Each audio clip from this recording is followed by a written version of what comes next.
My name's Jenna Monroe. I'm 34 years old, and I moved into a new apartment last spring after my breakup with Matt. We'd been together 6 years, and when it ended, I just wanted to get away from everything we built together. The shared dishes, the photos, even the plants reminded me of him. I found this place about 30 minutes outside of St. Louis.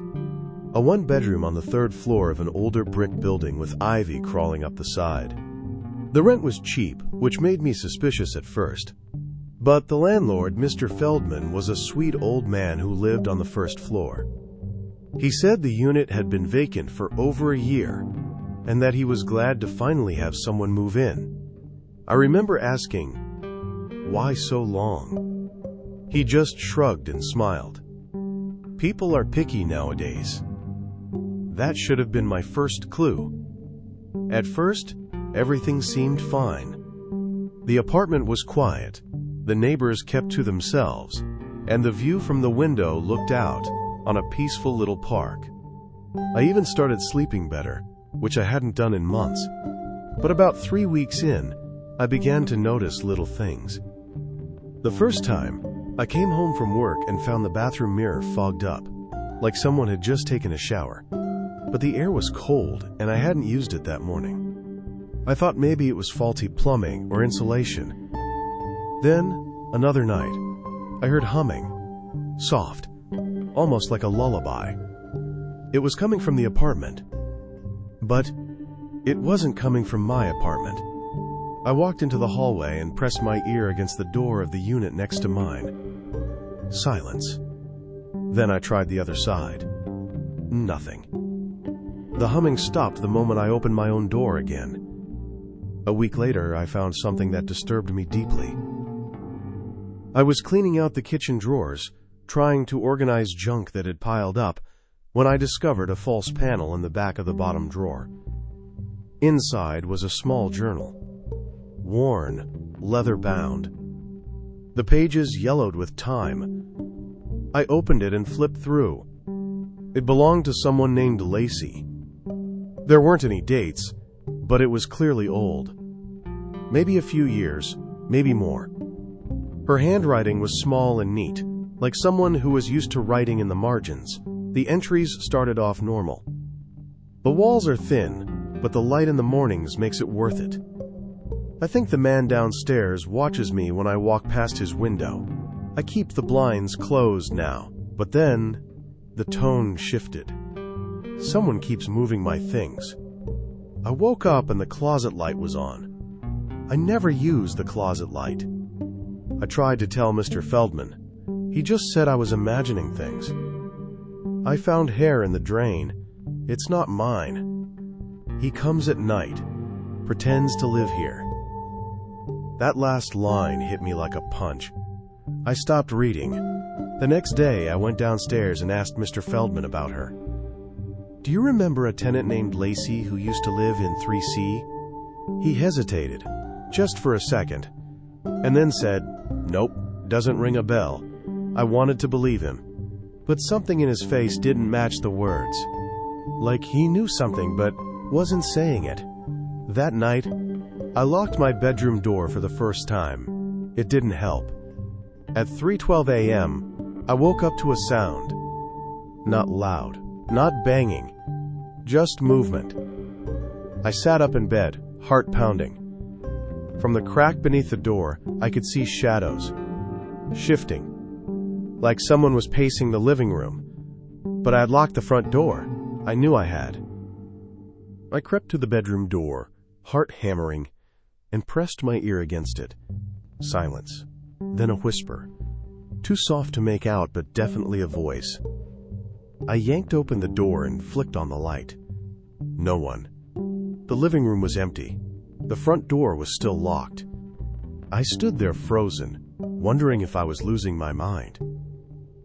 The next morning, I checked the footage from the small nanny cam I'd set up in the living room for my cat, Jasper. I hadn't thought much of it recently, but maybe, I figured, it caught something. I watched the entire night, fast-forwarded through hours of stillness, and then I saw it. At exactly 3:11 a.m., the image glitched, just for half a second. The screen scrambled, flickered, and when it returned, the living room was the same, except the closet door in the hallway was wide open. I hadn't opened that closet in over a week. Then something moved just past the edge of the frame. A blur. Like a shoulder. A leg. Something walking into the living room.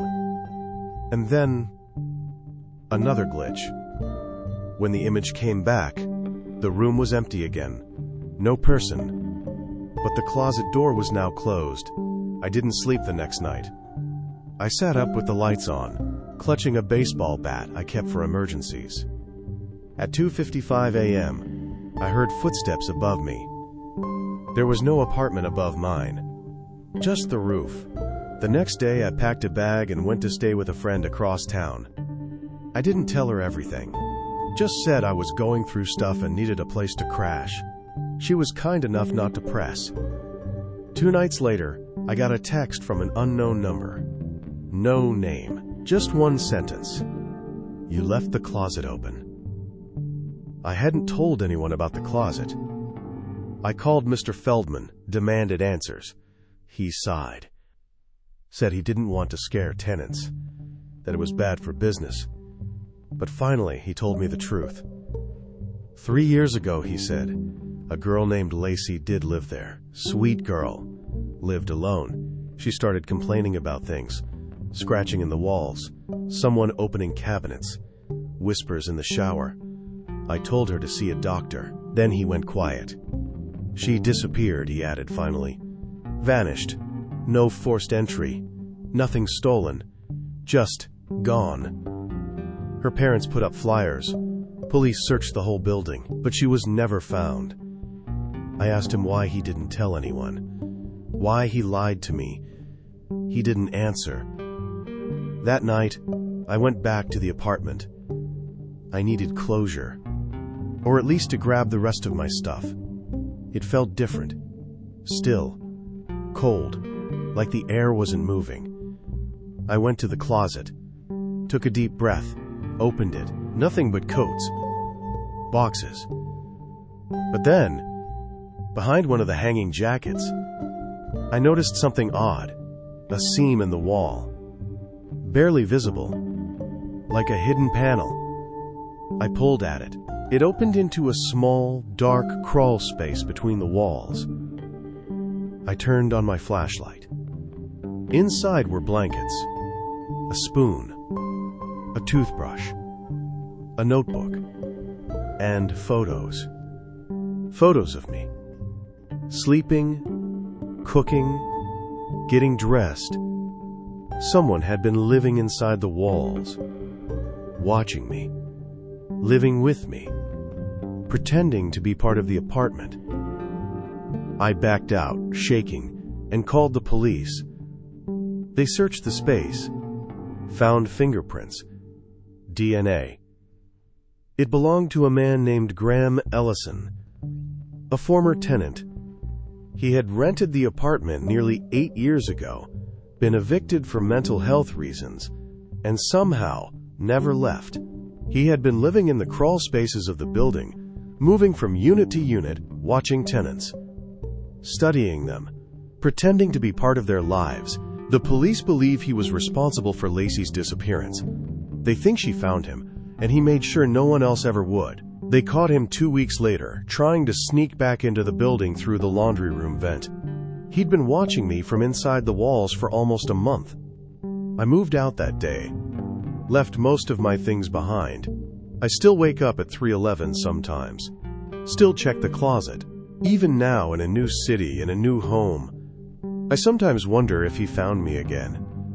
Sometimes, late at night, I think I hear humming. But I never open the closet. Not anymore.